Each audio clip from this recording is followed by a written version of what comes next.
Have you ever woken up and felt the weight of the entire day land on your chest before you've even opened your eyes? It's not about being tired, it's about being weary.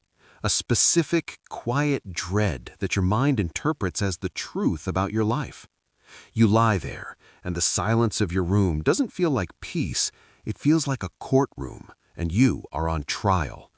The judge is a version of yourself you don't even recognize, listing every failure, every disappointment, every reason why today will be just as draining as yesterday. You get up, you make coffee, you look in the mirror, and you don't see a person, you see a problem that needs to be managed for the next 16 hours.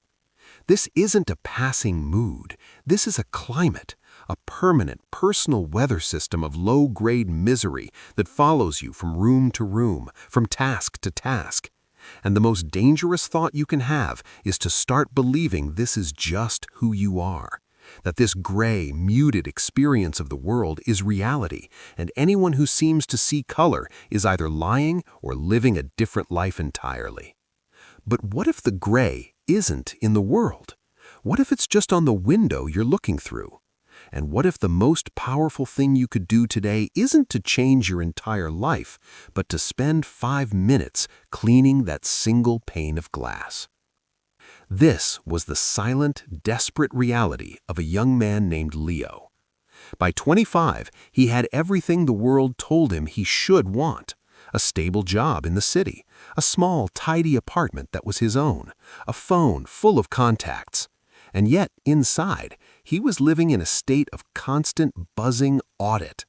His alarm clock in the morning wasn't a signal to start his day, it was a trigger for a wave of resentment. He'd lie in bed and mentally scroll through a ledger of his life, the goals he hadn't reached, the money he hadn't saved, the vague but persistent feeling that he was falling behind everyone else. His first conscious thoughts were critiques.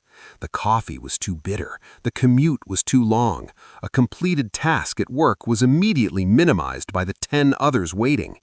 He was living a life of accumulation, accumulating achievements, responsibilities, minor stresses, and it created a devastating paradox. The more he had, the emptier he felt. The fuller his life appeared on the outside, the more hollow it felt on the inside. He was surrounded by the evidence of a functioning life, yet he felt like a ghost in the machine, watching a movie of someone else's story, a movie he didn't even particularly like. The change didn't begin with a dramatic event. It began with a quiet surrender on a perfectly ordinary Sunday. He had made plans to go hiking with a friend, someone whose company he genuinely enjoyed. But when the morning came, the mere idea of leaving his apartment, of making conversation, of performing okayness for a few hours felt utterly impossible. A deep, soul-level exhaustion anchored him to his bed. So he did what felt easiest. He picked up his phone and crafted a lie. "Not feeling great today, really sorry, need to take a rain check." The moment he sent it, 2 sensations flooded him at once: the shallow relief of escape and a sharp, corrosive wave of self-disgust. He spent the day motionless on his couch, scrolling through a world of vibrant people living vibrant lives, each image a tiny verdict on his own inertia. And in the stagnant quiet of that wasted afternoon, a thought broke through the noise. It wasn't loud or angry. It was a whisper, so clear and so true it was deafening. I am not failing to live my life. I am actively building a prison for it, and I am the only one with the key. That was the moment. The realization that his unhappiness wasn't something happening to him, it was something he was constructing, brick by brick, thought by thought, withdrawal by withdrawal. His misery had a foreman, and it was him. Driven by a restlessness he could no longer ignore, he started walking. Before dawn, when the city was soft and asleep. On the 3rd morning, he passed a construction site. A worker was removing a large old window pane from a building. It was utterly filthy, caked with decades of city grime, dust, and paint. The worker leaned it against a dumpster. On the wet ground beside it was a rain puddle, oily and dark, reflecting a sliver of the gloomy pre-dawn sky, a distorted, ugly smear of gray. Then the worker picked up a tool, a squeegee. He sprayed the glass and with one long, smooth, decisive pull, cleared a perfect clean stripe across its surface. And through that clean stripe, the first real ray of sunlight hit. It didn't just land on the glass, it exploded from within it, transforming that grimy square into a blazing, silent rectangle of gold. Leo stopped. He just stared. And in that moment, he didn't just see a metaphor, he felt it viscerally in his bones. The truth wasn't that his world was ugly. The truth was that he had been staring at it through a layer of filth so thick he'd forgotten the glass was there at all. His mind, every single morning, was that dirty puddle on the ground, only capable of reflecting the murkiest parts of the sky. His worries, his resentments, his critiques, they weren't reality. They were the grime on the lens. The world beyond the glass held the sunrise. He had just forgotten how to wipe the window clean. The next morning, he placed a simple notebook and a pen on his nightstand. He made a rule. Before his feet touched the floor, before the digital world could invade, he had to write. But this wasn't a typical journal. He gave himself 3 non-negotiable instructions, born directly from that moment with the glass. The first instruction was specificity.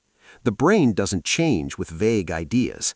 I'm grateful for my health is a concept that evaporates. I'm grateful for the feeling of taking one full, deep breath this morning without my chest feeling tight is a fact. It has edges. It's real. The second instruction was to use your senses. You have to tie the thought to a physical experience, a sight, a sound, a smell, a texture. This pulls it out of the abstract and into the reality of your body. Not I'm grateful for nature, but I'm grateful for the specific, crisp sound of a bird outside my window just now. The third instruction was the engine of the whole practice. You must write it by hand. The magic isn't in thinking something positive. The magic is in the doing, the physical act of forming the letters, the friction of the pen on the paper. This forges a neural pathway that a passing thought could never create.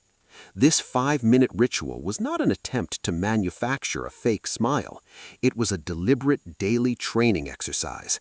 He was teaching his brain a new default setting, not to immediately, instinctively scan for threats and shortcomings, but to first, if for only 5 minutes, scan for evidence. Evidence of small, specific, unarguable okayness.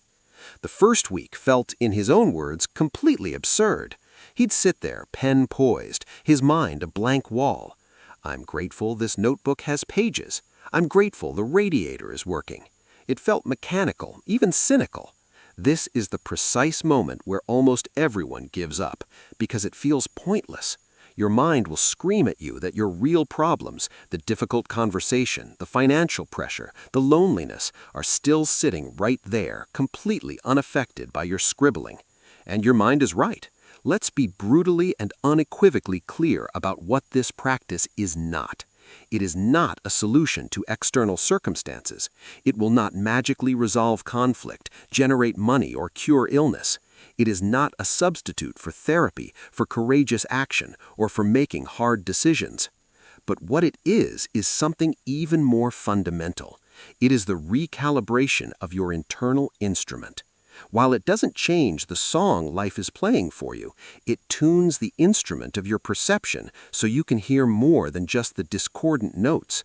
It builds your capacity to be present with the difficult melody without breaking.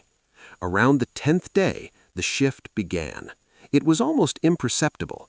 He was in a grocery store, late, feeling the familiar tension coiling in his shoulders. The lines were snaking back into the aisles, and then he saw it.